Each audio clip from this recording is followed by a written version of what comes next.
Namaste, Masters. Good morning, good evening, good day, from wherever you're joining to watch this program. Welcome to Mahila Dhyana Mahachakram 2. My dear friends, this is Saroja Gullapalli from Melbourne, Australia. Last year, around this time, I was at Kartal in India hosting Mahila Dhyana Mahachakram 1. I was the master of ceremony for Mahila Dhyana Mahachakram 1, and I had the opportunity to host the 11 days program from Kartal. But thanks to COVID, this year, we are seeing different energies, different times. And with the help of our dear friend Zoom, no matter where we are, we're still able to connect to each other. Though I'm physically not at Kartal, I have this great privilege to connect with all you great masters today on the occasion of this great event, Mahila Dhyana Mahachakram 2, MDMC2. So my dear masters, I wholeheartedly welcome you all to this great event being conducted by Pyramid Spiritual Society's Moment that's founded by our beloved master, Brahmarshi Patriji sir. So today, masters, what I would like to talk to you is about one of the most profound topics that's being referred to and talked to since the beginning of this year: ascension and integration. We've heard so much about this topic in different forums, sometimes partly, sometimes to a great extent. Let's take this topic a little bit further to understand what is it really. Ascension, as the word stands, masters, comes from the word ascend. Ascend means going up. So if you can visualize a staircase, if someone is ascending, that means they're going up the stairs. So just by the meaning of that word, ascension means progression. That means there is some form of progress happening. For most of the masters who are on this path of self-discovery, we are very familiar to another word, which is more or less the same as ascension, which is called evolution. So masters, almost every human being understands evolution. Everything in creation is going through the process of evolution.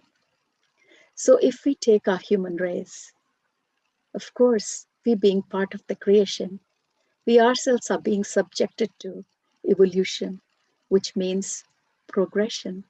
That means every minute we are progressing. In spite of this progression happening every second or every moment, the majority of the humanity, they are unaware of it. However, a handful of humanity, like you and me, who are on this path of self-discovery,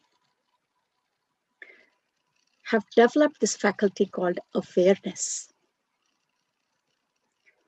And through awareness, we do understand what is evolution and what this process is about.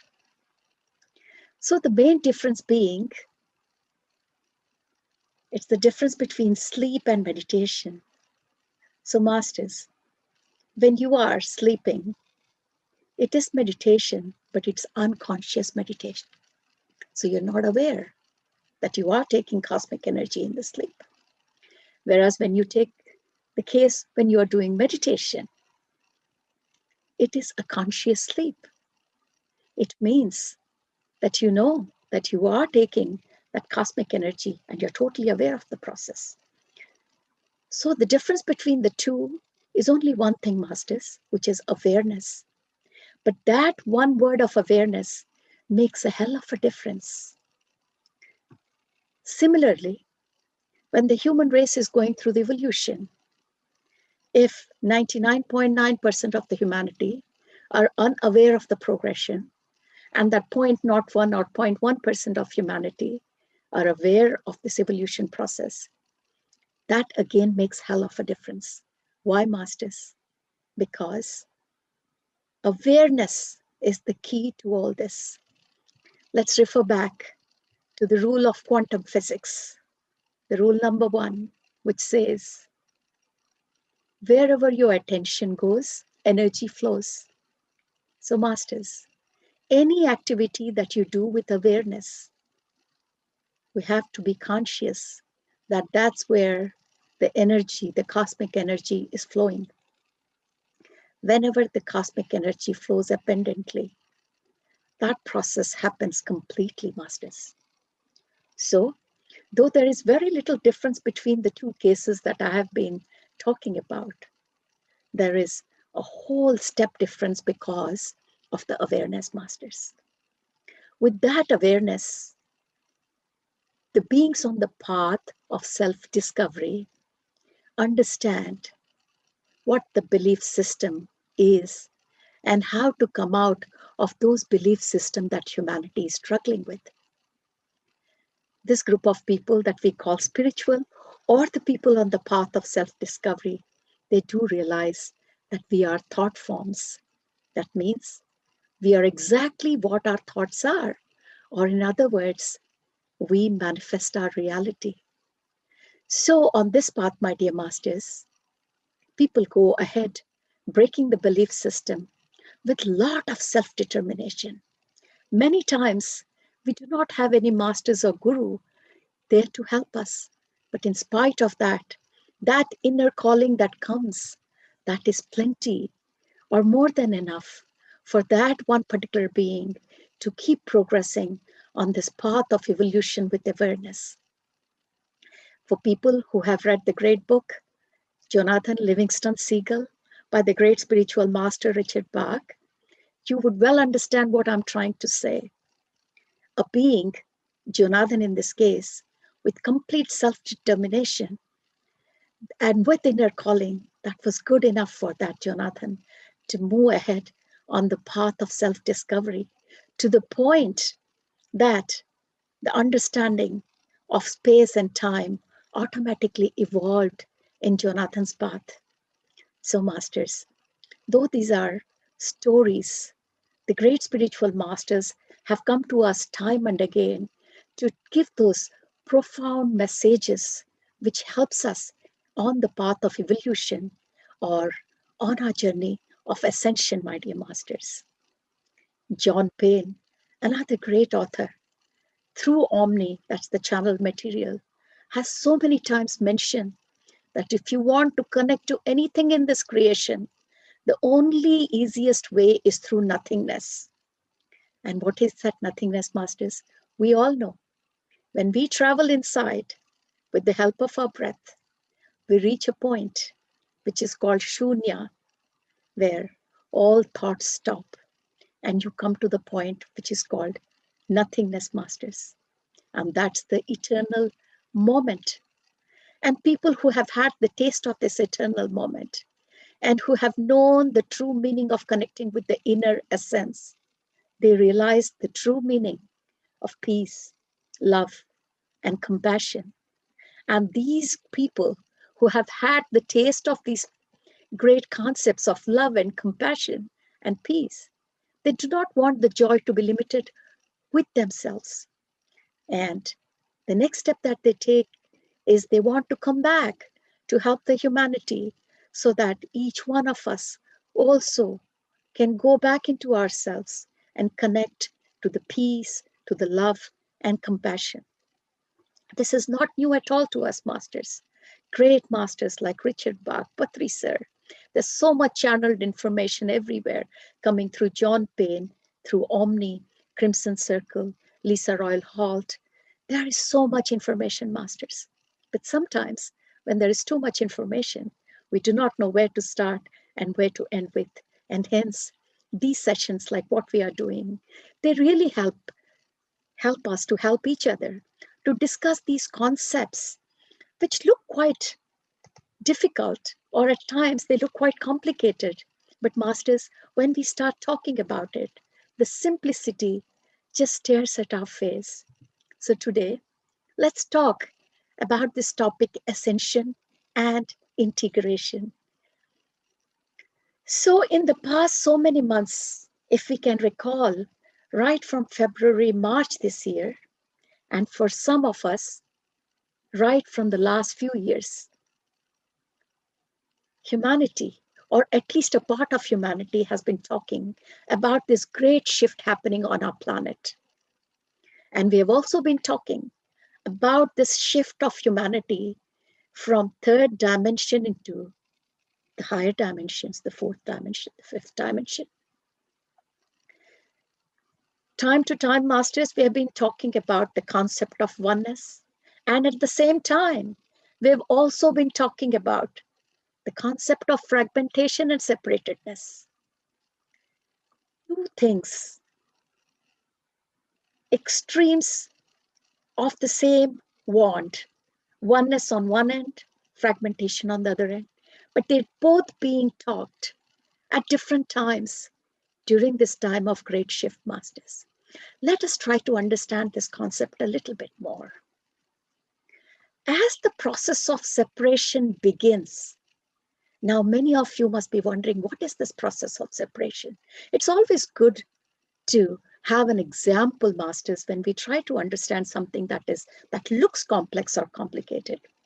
So this can be likened to a drop of water projected through a prism. We all know what a prism is. When light passes through a prism, such as in the case of a raindrop, a rainbow projects from the drop.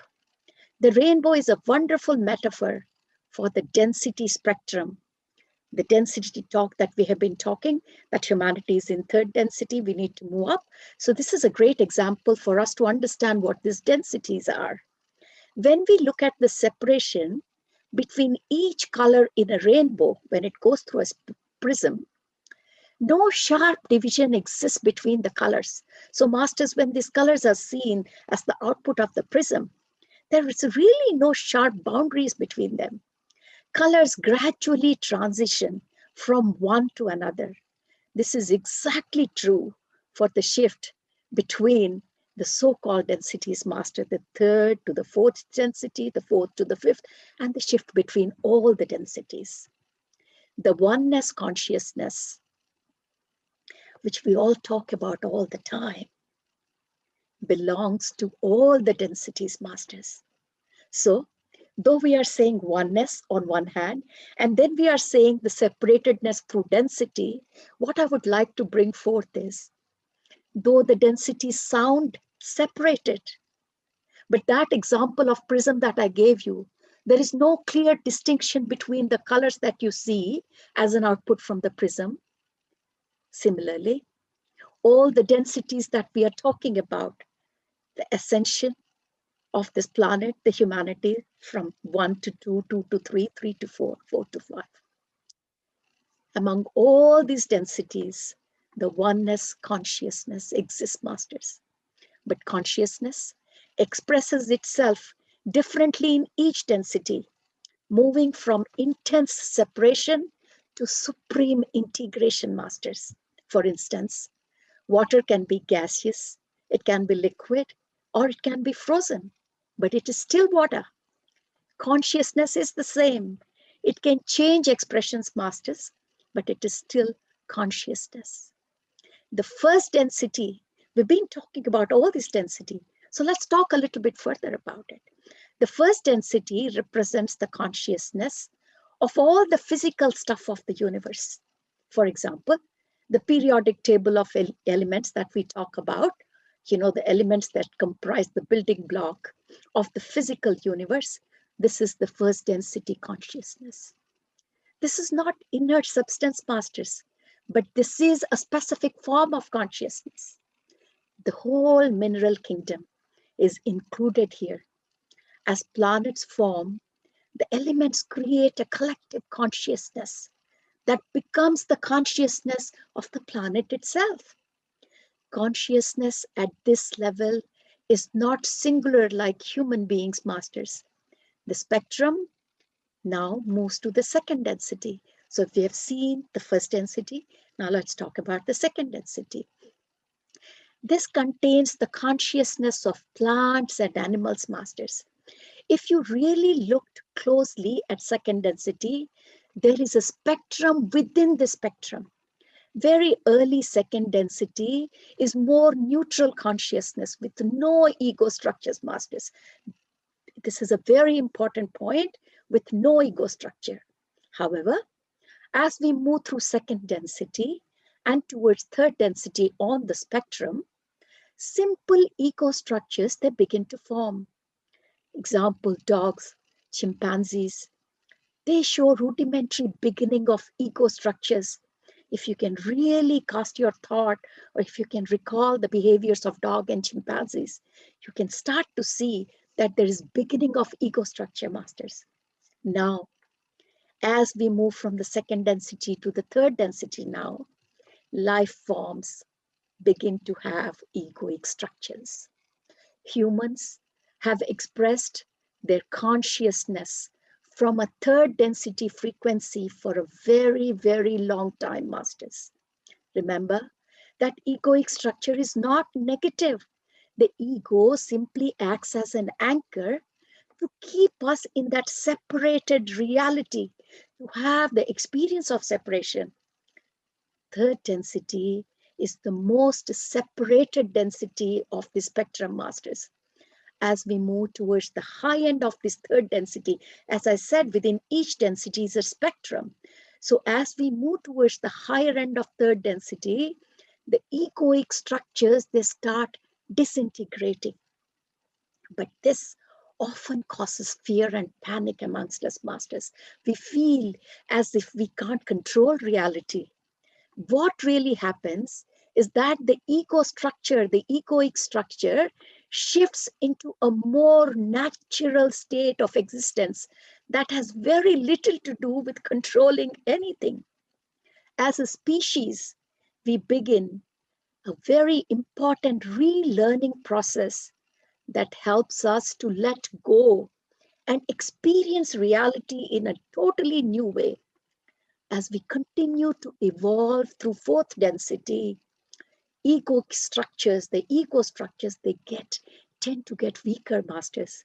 And the moment towards balance gets stronger. What do we mean by balance? Mostly, it has to do with the balance between the heart and the mind, between our masculine energy and our feminine energy, that reflects the universal archetypes. As I mentioned, the heart reflects the male archetype energy, the female archetype energies, whereas the mind, it represents the male energies, masters. As we all know, every human being has got the male and the female energy. And that's the main game of balance, masters.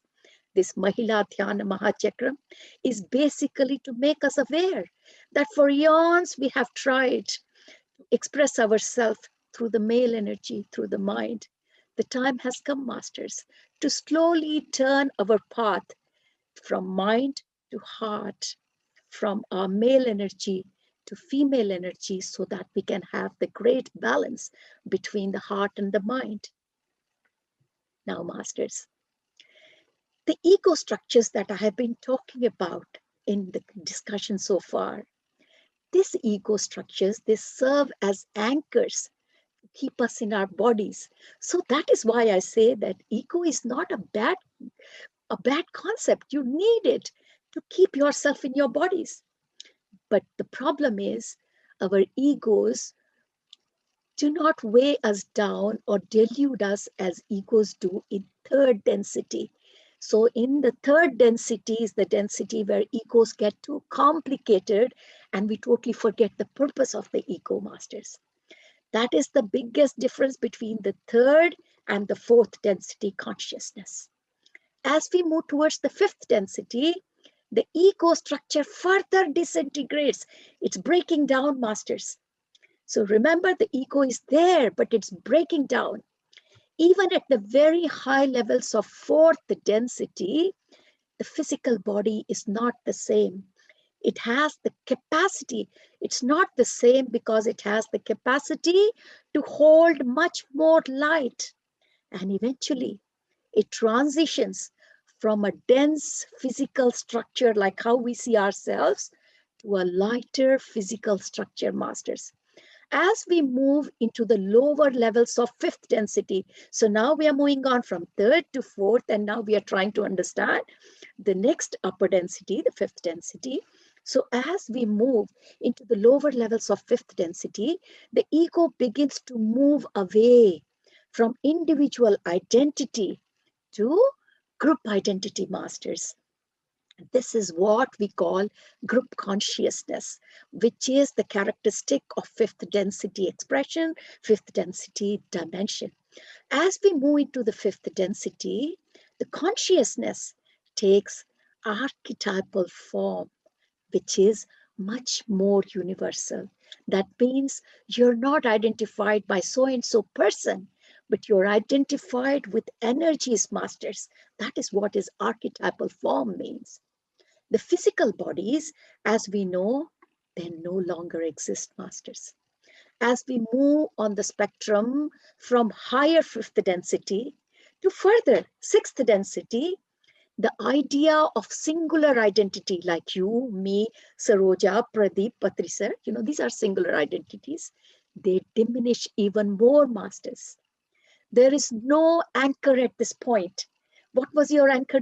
If you remember, I said ego is our anchor to keep us in this physical body. But at this sixth density, there is no necessity. So you do not need an anchor because there is no physical body any longer. So moving into sixth density is where you start to find the idea, the feeling of group consciousness. For example, we have often talked about sixth density as expressing Christ consciousness, Buddha consciousness. So here, it's a collective of awakened energy that can still reach back through the densities and help those experiencing separation in the third density. Masters, it's very important to understand the consciousness in sixth density can always travel back to help people who are experiencing the separatedness in the third density.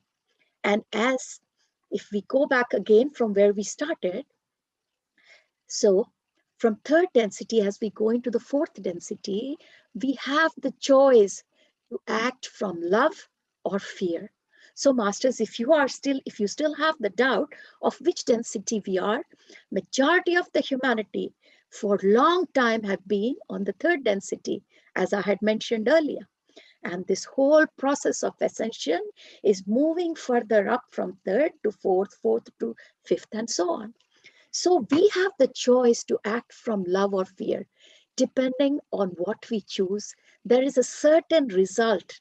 And along with the result comes the dual reality, masters, the duality that we always talk about. Every choice we make has a consequence. So every choice we make actually creates a new reality line. This confuses human beings, us, because the ego thinks it has to manage and understand this process. Let's go back to an example, masters. Let's go back to an example of you or me who wants to eat, Mexican food for lunch, for example. That you who wants to eat Mexican food is very real. But that you has its own ego, masters, because it needs an anchor to separate itself from in this physical reality. So with that ego will always ask you that you are special and you are unique. So you separate yourself in your physical reality from everything else. Just like we always do, masters, we say me, mine, I. You do not share egos, meaning your ego in this reality is not the same ego present in that person who is having Mexican food. That is the nature of the ego. It never wants the same. So when it thinks about parallel realities, so what does parallel reality mean?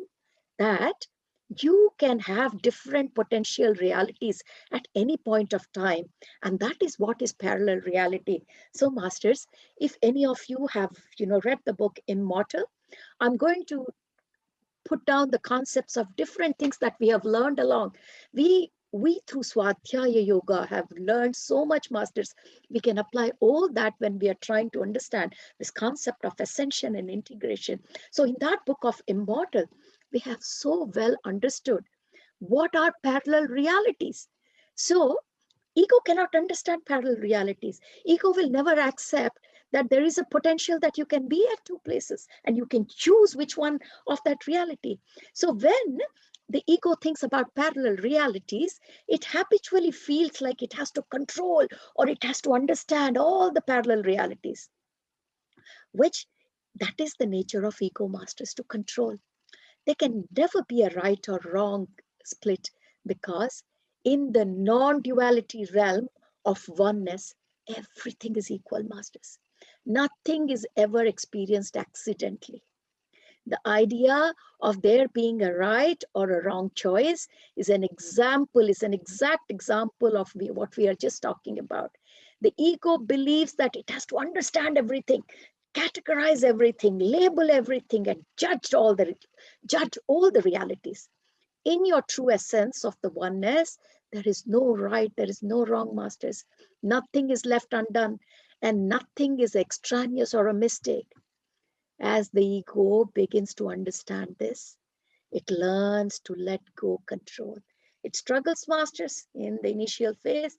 Ego struggles, but slowly, through awareness, through self-introspection, it can slowly tame this ego so that it can understand, and it learns to let go of control. And when it lets go of control, it learns that all it can do is walk the path here and now. The ego very well understands that everything is happening in here and now, right in this moment. Make choice in the moment and follow the flow of energy that unfolds from that choice that you make in this moment, masters.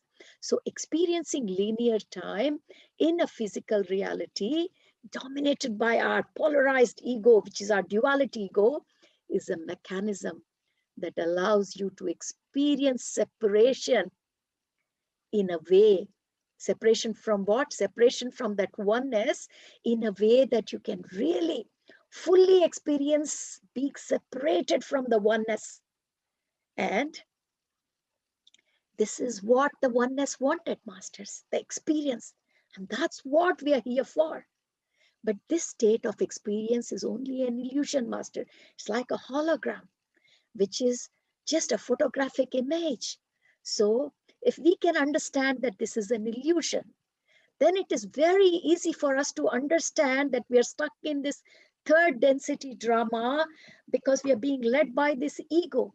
So I'll give you a few examples of when the transition comes for us to move from third to fourth density, the things that we see happening within ourselves.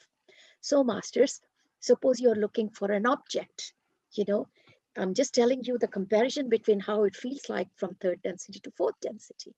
So suppose you're looking for an object like a water bottle, or, doesn't matter if it's a living being, your puppy, your dog. So the first part of the exercise, suppose you've got a water bottle, you want to look for it. What will you start doing? You start mentally focusing. So you use the energy of the solar plexus. That means your willpower. And your willpower will navigate. Your mind will say, yes, I want to find the bottle, right? The second part, masters, which is the fourth density behavior, you will not use the mind to look for the bottle. This part of the exercise will be heart focused, master. You will start navigating through the heart to reach the destination. If it's a water bottle or your puppy you want to find, you will not use mind. Okay, where did I last see my puppy? Next to the laundry. So, okay, it should be close to the laundry. That is mind focus, masters. This is how ego tries to take control through mind in the third density. But in fourth density, masters, you give your mind, your ego, a little bit of rest, and you follow your heart, which is your archetypal female energy. And that will navigate to your destination. And this type of reality navigation is how your state of being changes in fourth density, masters. So as I said, it doesn't matter whether it's a water bottle or the example can be anything. You will develop the ability to connect to a destination in a whole new way, masters, and without the ego as the driving force. So you might be wondering, have you ever heard of space travel, masters? The same principle is true for the space travel. When great masters travel through time and space, they choose points to have a strong connection to, masters. People, again, I'm going to quote examples of books that you are familiar with. If you have read Jonathan Seagull, what happens to Jonathan when he crosses the earth realm and goes to those light being realm, where he's got Chang, who is his master or guru, teaches Jonathan how to build the image of the other side of the shore. And he says, you can be on the other side just in this instant. But for that, you need to have clarity. You need to have focus. You need to be able to connect to the scenery of the other side where you want to be present. And masters, that forming scene of where you want to go, the destination is called imagery. People, again, I'm going to quote books, masters, people who have read Anastasia.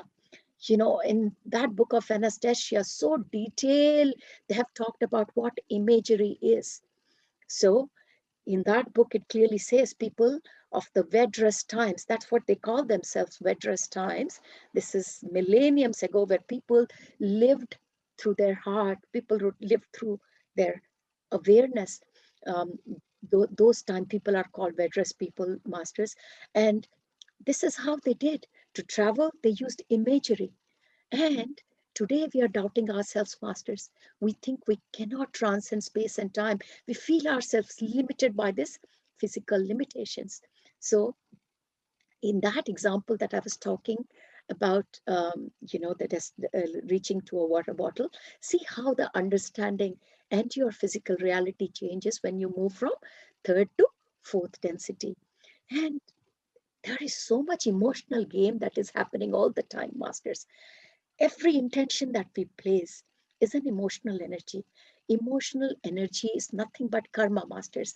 We care all this while we had our understanding of karma as a tooth for a tooth, an eye for an eye. But the time has come, masters, as part of this ascension. We all need to understand that we need to refine our understanding of karma. Karma is nothing but emotional energy. In the end, it often comes down to self-forgiveness and releasing that guilt and blame energy if you want to be released out of this emotional energy of karma, masters. Until you address the emotional pattern that has caused the intention to create harm, the cycle repeats. So it's just not enough that you think, okay, I'm not going to do this anymore, but that thought comes again. You might not have done it in reality, but understand, masters, intention is energy. Intention is an emotional energy, and that's good enough to trigger your karma cycle. So most important thing is, if we want to get out of this karma cycle in the chain of this third density, we need to address the emotional pattern that caused the intention to start this whole karma cycle. That is why working with the emotional body is so important right now, masters. So to transcend your third density experience and move into fourth density as a species, masters, you need to address the emotional energy that has been locked within you for so long as you have been stuck in this third density for. So now from a fourth density perspectiveness, if we try to understand from that perspective, consciousness begins to know itself and starts acting from a place of integrity. So integrity arises when thoughts, when emotions and actions, they're all in alignment. Something very hard to understand when you are in an ego-dominated reality.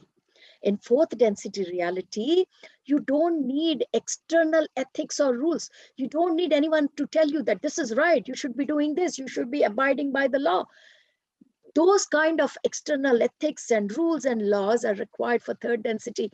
But as the human race progresses from third density to fourth density, you don't need those external ethics or rules, because your actions are guided by internal alignment.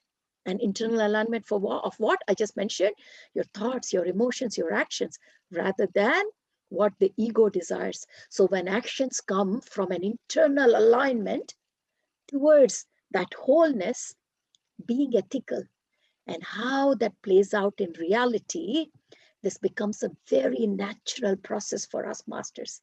And that is what creates harmony in the society. That is what the ultimate results we see in the fourth density. So letting go of the patterns that we have carried for so long, that stop us from living as our true state of love. Very important, master, what I'm saying. We have to let go of the pattern. What kind of patterns? That have really stopped us from living from our true state of love. It is most important now, and that's the first step in our healing and transformation process, masters.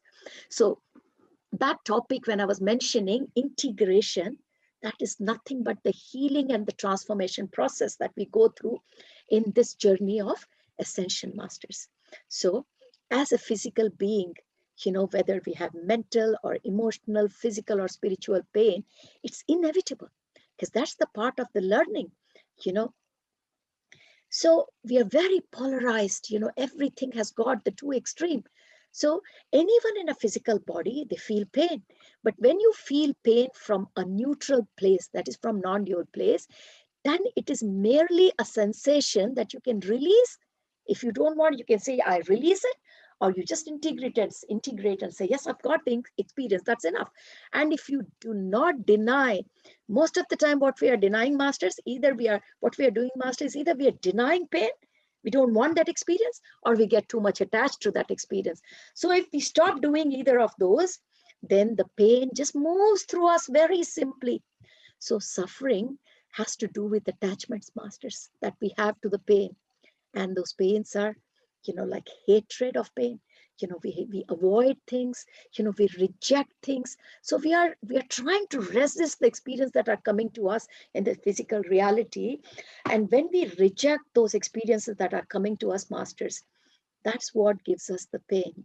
So when we start accepting the reality, it just starts flowing through us, masters. And when you master pain, you experience an indescribable level of freedom that creates a momentum that accelerates your awakening, masters. So that ascension process comes with the Veinic Awakening. So what accelerates your awakening is how you accept the experiences that come into your life. So aspect of embracing physicality is a path to awakening, masters. Do not reject your reality because you think, oh my God, I've been in this physical reality for too long. I want to be a light being. You were a light being, masters. You consciously have come into this physical realm. So aspect of embracing physicality is a path to awakening. The oneness, the one consciousness wanted to experience separations, masters. But now that we are separated, the separated forms that we are, all these parts are screaming, saying, no, I don't want to be here. This is what we are all doing. We are rejecting our reality. The prime directive of that one consciousness is to experience this separation. But as a separated being, we are resisting, masters. We develop coping mechanism, ways to deny emotions. We don't want emotions. Oh, that's painful. This is harmful. So we are denying emotions. We avoid physical pain. The mind pulls us into a constant loop of dialogue. Whatever we are going through, masters, we don't just experience that experience. There's a constant dialogue going in our mind. And that is what is creating suffering in us, masters. We don't really fully embody ourselves until the fourth density. So all this painful process is when we are in third density. But that painful process is only painful because we are rejecting this part of our third density reality, masters. So we have to go deep into the experience of separation if we want to be free of it. That is the only way to come out of this experience, masters. So we are all moving into a cycle of integration, masters. We are not as separated, and there is less polarization as we're moving forward. So as we move into the fourth density, we embody ourselves more. That means we accept ourselves more. In third density, we come into a realm of separation, which is very intense, chaotic, and the ego is always resisting it. We push away pain, and what we are doing, we are chasing pleasures, masters. But as we move into the fourth density, one of the characteristics of this integration is that we stop resisting things like pain, sorrow, sadness. So we stop resisting things we don't like in third density, but in fourth density we don't resist them any longer. We stop trying to control. Instead, we embrace the entire experience of physicality, and that's what we mean by embodying ourselves more. So embodying means, masters, we're embracing the experience of physicality. With that, we become more present. We realize that this is a paradox. What is a paradox? Two opposite realities at the same time. So when we become fully present in the fourth density, it means we have surrendered to our experience of physicality. And that is, masters, when it's time to go home. That is what we're all trying to do, isn't it, masters? We're all craving to go home.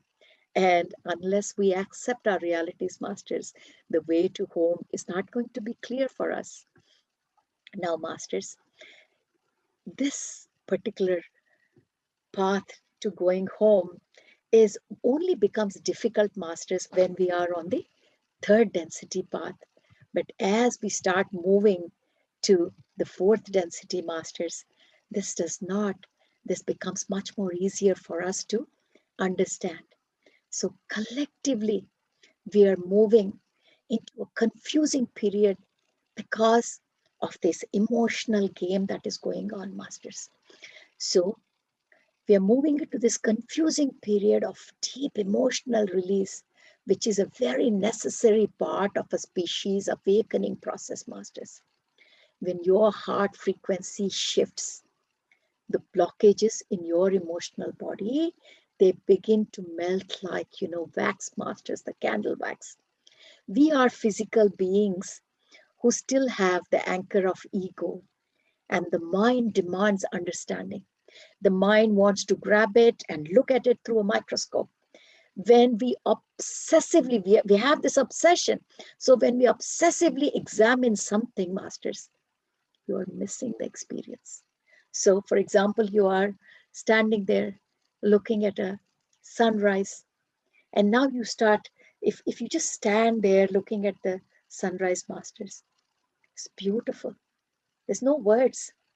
Your heart can feel it, but words can't describe, masters. If you try to start now describing it, you'll have to analyze it. You have to use your logical mind. That means now you have starting using the microscope, and the beauty goes away, masters. So when you obsessively start examining things, you miss the experience.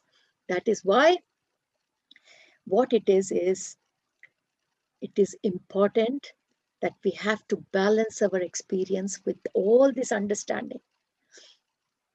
When we are confused about a concept, and when our mind tries to grasp and dissect it, dissect means cut it into different cross section, instead of just being there and experiencing it, this is the problem that arises, masters. So if you cannot understand a concept, stop going through the logical mind and dissecting it. Just be there, masters. Doesn't matter what experience it is.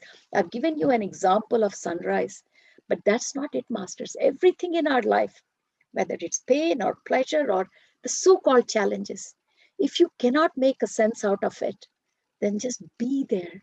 Just experience it. And in that experience, true understanding comes, masters. Be fully present with the experience.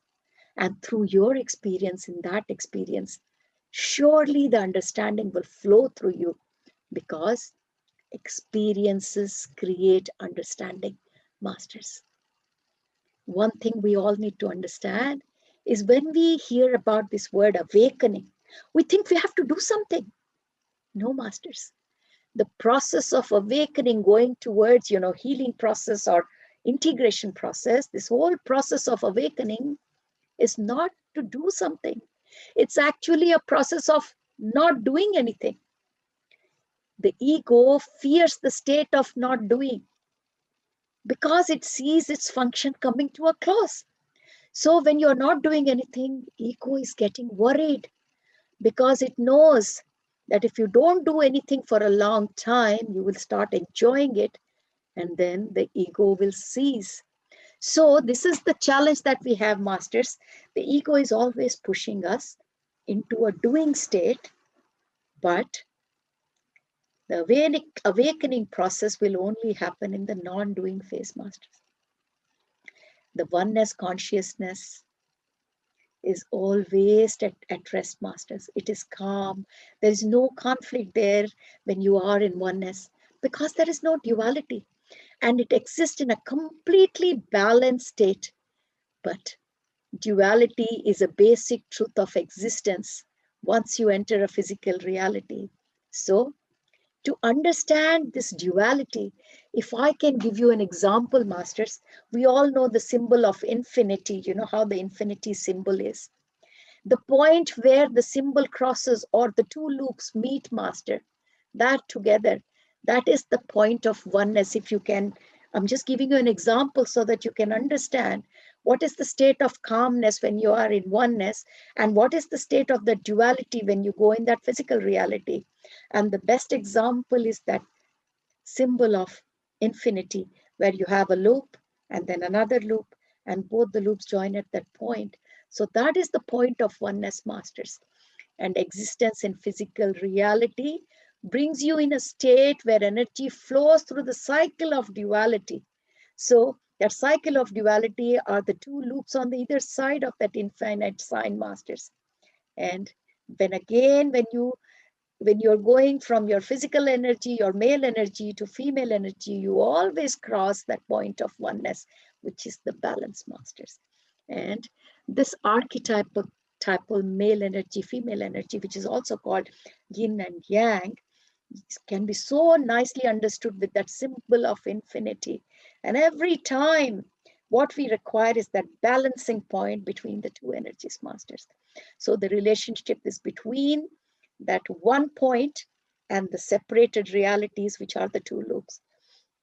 So when we are born as human, it appears that we have moved into a reality of separation, but we have never left oneness, masters. It is an illusion that has been created for this experience. There is nowhere to go separate from the oneness. The oneness contains it all, including every realm of separation, including us. We're still in that ocean or the lake of oneness, masters. We are now in the beginning phases of crossing the threshold into the fourth densities, masters. For a long time, in the last few years, this process has been going where, humanity's effort or where the shift is happening from third density to fourth density, intense separation can no longer be completely maintained, masters. All these days, it was okay. The war, the non-understanding, the conflict was okay in the middle of this third density, but now this intense separation can no longer be completely maintained, masters, because energy is moving towards integration, and that means you eventually become less ego driven. So you stop using much your mind, more heart driven, coming to the balance point between yin and yang, between the male energy and the female energy. It also means you once again become aware of the truth of non-linear spirituality. So masters, linear spirituality is the linear phase that we are in. Everything is linear, including time and space. But then you start understanding the truth of non-linear spirituality once you start working from less ego-driven reality.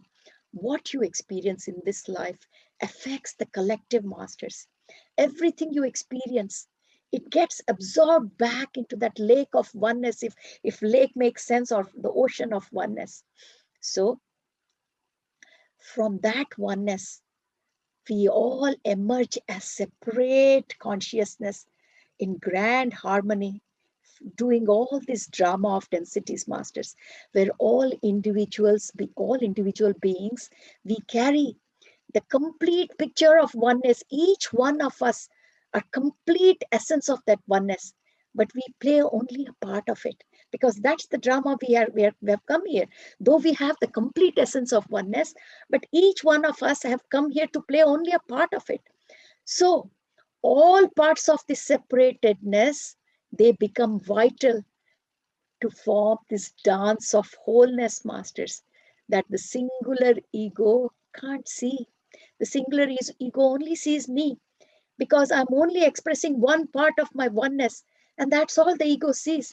But if you can put together all parts of this singular, the singular consciousness, then you will see that it's nothing but the whole, and imbalance is impossible, masters. So all this separatedness that comes from the oneness have imprints that you might consider wounds or karmas or whatever it is. So the lives in which these drops incarnate, they play out the drama necessary to resolve this unresolved patterns of the whole, masters. So whatever is unresolved at the whole, that is being completed through all our individual representations. So these individual singular drops from this ocean of oneness, they emerge and they take these ego forms, and then they go back to that oneness. But when you are in this singular identity, even then you can balance, masters. We've had such great masters like Buddha, Jesus.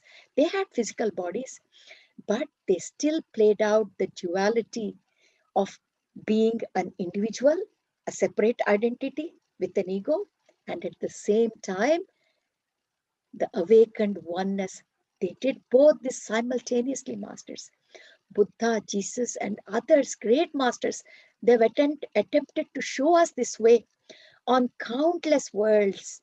It's just not on this earth world alone, masters. Countless worlds, this cycle just goes on. The drops coming out of this ocean of oneness, coming out in the physical form, but they have the potential of complete awakened consciousness, because they are the oneness. So every drop carries the potential for full awakening to that oneness consciousness. But the ego might say, ego doesn't realize that you are already there. So it keeps saying, I want to be one of those awakened people. So it'll look at Christ and Jesus and say, I want to be that. Because it doesn't realize that within each one of us, we have complete potential. That is the paradox that we are in, masters. In many of the fourth density teachings that we have just been talking about, the process of awakening, hence, is not doing, master. There's nothing to do. It's actually a process of not doing. The ego, again, as I mentioned before, fears the state of not doing, because it sees that its function will come to a close if it goes to that non-doing phase. When we talk about not doing, we do not mean just sitting on the couch and just drinking water or coffee or beer or something like that. We mean a state of allowance, just allowing, a state of openness that compels you to move with the flow of the universe in a way that is not directed by ego. Most of us who have had this awakening experience at times, we know that they come when you are in a state of allowance, and not when you are chasing after these moments. You will never get those awakening experiences, masters. Those experiences only come when in your state of allowance. So moving with the flow is foundational essence, master, of awakening. So when this individual drops, the individuals that emerge out of this oneness, they express whatever is needed by the one, whatever physical experience they've come, and then they return back to the oneness. There is no hierarchy, masters, that particular individual is greater than this particular individual is no, there is no hierarchy. There is no story of self-importance that our ego tells us. Everything is completely balanced at all times. which is so hard for the ego to understand and accept when faced with things it does not like. It does not, but if ego can't understand things, it won't like. So it won't let you do that. This is our true nature, masters. Our existence as third density beings for so many thousands of years has blinded us with the eyes of separation, masters. It has blinded us. It is not what it looks like through the eyes of the ego. Again, this is a normal part of evolution. There's nothing abnormal in it. That's how it's meant to be in the third density. But for how long, masters? We have to move on. So it was right when you were in the third density, but time has come to move on, masters. This is all part of evolution. Now that we are moving into the fourth density and to the fifth density thereof, and we are beginning our awakening process, masters. We're all sensing the infinite nature of our being outside the realm of duality. So though we can feel this duality, masters, we all know that there is something outside this duality which connects us all. And when do we feel that? In that magic moment, masters, when we are feeling that, when we are just allowing things to just happen, not chasing after things. That is when we feel this, masters. We see the infinite nature of our being outside the realm of this duality. So, it is not an intellectual process, masters. What do I mean by intellectual process? So all that I explained, this ascension, this awakening, this integration, it's not something that you take a paper and you start writing down, okay, I'm at point A. How do I go from point A to point B to point C? Make a forward plan, a project plan, stick it on a fridge and say, okay, what do I do now today? What do I do tomorrow? We do not have to tax our mind so much, masters. It's not that using of intellect and following step by step is hard. This is an experimental process, masters. In this experimental process, we just have to let go and accept things the way they are coming, because everything that is coming to you is absolutely divinely pre-planned, masters. So when you open to the flow of the energy, to the flow of the life goes exactly the way that it's meant to be. And what's the path that's meant to be, masters? That is the path of ascension. You smoothly keep on going through this path of evolution or ascension and reach the destination. You open yourself to the oneness. For it is all that is, masters. It is the one. It is to you. There is really nowhere to go, masters, though we all keep talking about destination. The destination that we have always been looking for is here, is now, is in this eternal moment, masters. Because that oneness that we are craving for, we already have it within us. We just have to allow ourselves to connect to that, to feel that, to experience that. So, masters, with that, I will stop my topic of ascension, awakening, and integration. So, as we move forward, I'm sure that some of you who have been wondering about these terms, by what we have discussed, your understanding has become a little bit more clearer. Thank you very much for giving me this great opportunity.